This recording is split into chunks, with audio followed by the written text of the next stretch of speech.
Number 4, I have engaged with the parliamentary leadership and asked Parliament to expeditiously pass the Conflict of Interest Bill with the explicit caveat that I shall veto any bill enacted if it does not establish the highest bar with respect to accountability, integrity, and anti-corruption.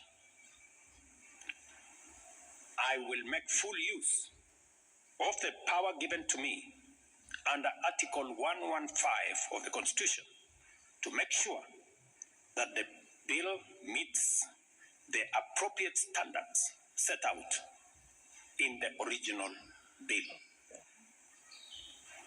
Number 5, while fully respecting the independence of the national justice, law, and order institutions, and pursuant to a commitment to consult and collaborate in leveraging their institutional capabilities in effective, expeditious, and conclusive investigations in respect of all active cases, it is essential for these institutions to provide a time frame to the people of Kenya, because that is what the people of Kenya want, within which proceedings shall be concluded, and the same timelines clearly communicated to the public. Number 6, about 400 billion shillings is spent on tax expenditure every year, especially on VAT refunds, a process that is largely opaque and with limited accountability. Within 90 days, I will be working with Parliament to provide a legislative and regulatory framework to make this process transparent, open, and accountable, with a view to reducing this huge public expenditure and direct savings from this exercise to the productive sectors of our economy. This is going to be a very important exercise of engaging Parliament in consultations with the people as to whether it is right for us to spend 400 billion Kenya shillings every year collected from the people of Kenya to pay a few companies on matters of VAT refund. Number 7, the government will also work with Parliament to tighten legislation to reduce and eliminate imports of goods and products already manufactured in Kenya, so as to promote our value addition, our manufacturing, and industrialization program in our quest to create more jobs, create more opportunities, and create wealth in our nation.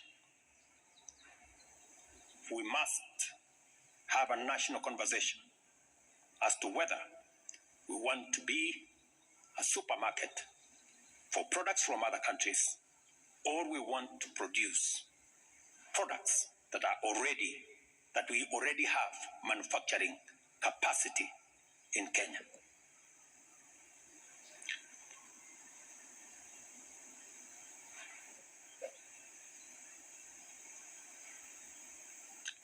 In my last address to the nation, I undertook to consult a broad spectrum of stakeholders from all sectors, levels, and regions in order to constitute a broad-based government.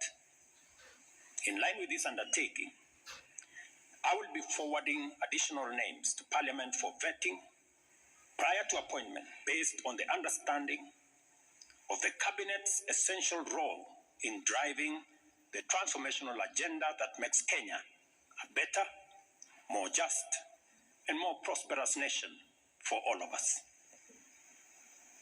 Once constituted, the new cabinet will steward our transformation agenda that is already in place in providing effective and efficient public services, expanding opportunities for employment and wealth creation, and creating a tide that lifts every boat.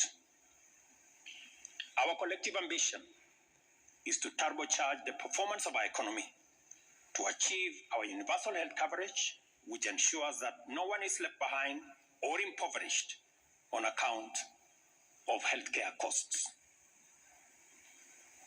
Also offer an equitably funded education system which looks out for learners from vulnerable backgrounds and ensure that Kenyans from all walks of life live in safe and dignified housing through our affordable housing program. Additionally, our transformation agenda commits to provide reliable clean water, last mile connectivity of electricity, and to secure more business opportunities for enterprises and employment opportunities for our young people, both here at home and abroad. Our explicit aim is to transform Kenya into a middle-income society, and it is essential for us to urgently mobilize adequate resources to fund these necessary programs and projects.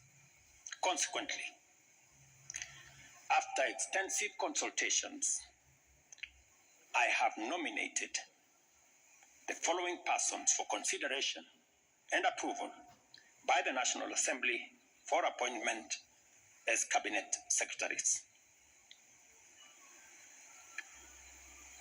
I commend the leadership of diverse organizations, both in public and private sectors, including political parties, for their encouraging response to my outreach to consult on forming a broad-based government. Their willingness to set aside partisan positions and interests in order to join a visionary partnership for the radical transformation of Kenya is a historic gesture of their patriotism.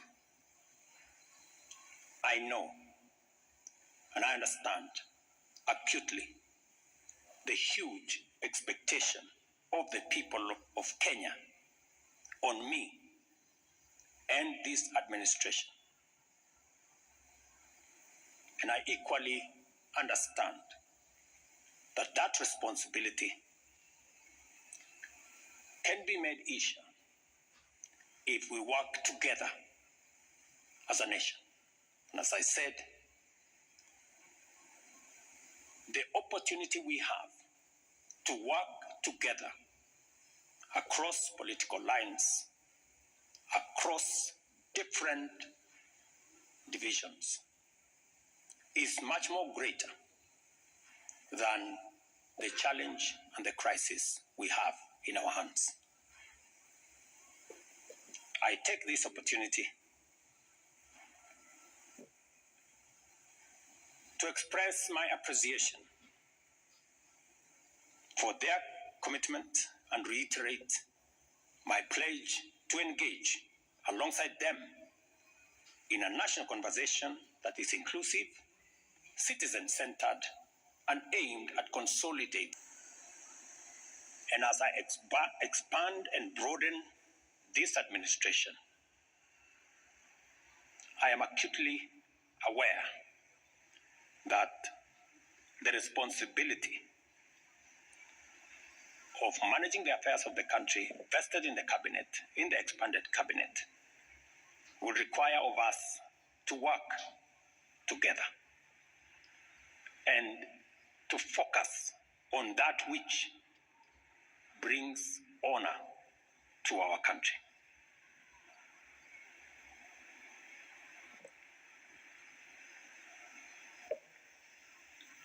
I think this is a problem of making it very confidential and not allowing many people to have a look at it.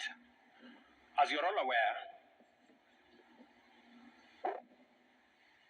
the list I sent to the National Assembly, I have since amended so that Roslinda Soipan Tuya now goes to the Ministry of Defense, The Honorable Aden Baredwale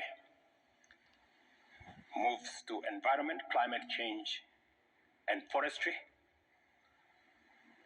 Have now forwarded the name of John Mbadi Ngongo to the Ministry of National Treasury and Economic Planning. Salim Mvuria Mgala, Ministry of Investment, Trade and Industry. Ms. Rebecca Miano, Ministry of Tourism and Wildlife. The Honorable James Opio Wandai, Ministry of Energy and Petroleum. The Honorable Onesmus Kipchumba Murkomen, Ministry of Youth Affairs, Creative Economy and Sports.